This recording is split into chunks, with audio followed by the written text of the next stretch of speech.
Bismillahirrahmanirrahim. Assalamualaikum warahmatullahi wabarakatuh. Oke, jadi saya akan menjelaskan perbedaan antara usul fikih, kaidah fikih, dan fikih muamalah. Yang pertama itu pengertian dari usul fikih.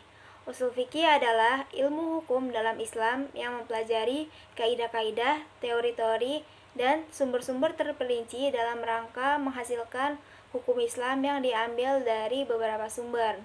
Nah, sumber-sumber dalam hukum Islam itu ada dua, yaitu sumber primer dan sumber sekunder. Al-Quran dan As-Sunnah merupakan sumber primer. Nah, hukum-hukum yang diambil langsung dari Al-Quran dan As-Sunnah itu sudah tidak bertambah dan disebut sebagai syariah. Adapun yang termasuk sumber sekunder itu ijma, qiyas, dan hukum lain. Hukum-hukum yang diambil langsung dari sumber sekunder itu disebut sebagai fikih. Ijma dan qiyas merupakan sumber hukum yang sudah disepakati oleh 4 mazhab fikih, yaitu Hanafi, Maliki, Syafi'i, dan Hambali. Selanjutnya yaitu pengertian dari kaidah fikih. Istilah kaidah fikih ini tersusun dari kaidah dan fikih.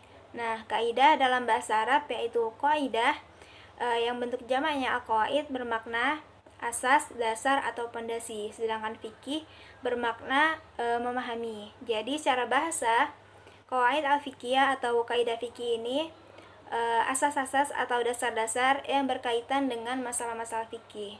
Jadi, pengertian dari kaidah fikih adalah aturan umum yang dapat diterapkan dalam berbagai kasus yang berada di bawah keputusan umum. Dan yang terakhir adalah pengertian dari fikih muamalah. Secara etimologis, fikih muamalah berasal dari bahasa Arab yaitu fikih dan muamalah. Fikih adalah sekelompok hukum tentang amal perbuatan manusia yang diambil dari dalil-dalil yang terperinci. Sedangkan muamalah berasal dari kata amala yu'amilu mu'amalatan dengan wazan fa'ala yufa'ilu mufa'alatan yang memiliki makna saling bertindak, saling berbuat, dan saling mengamalkan. Nah, secara terminologis, muamalah memiliki dua arti, yaitu arti luas dan arti sempit. Dalam arti luas, muamalah berarti aturan-aturan hukum Allah yang mengatur manusia dalam kaitannya dengan urusan duniawi dan kelompok sosial. Sedangkan secara dalam arti sempit, muamalah berarti aturan hukum Allah yang wajib ditaati, yang mengatur hubungan manusia dengan manusia dalam kaitannya dengan cara memperoleh dan mengembangkan harta benda.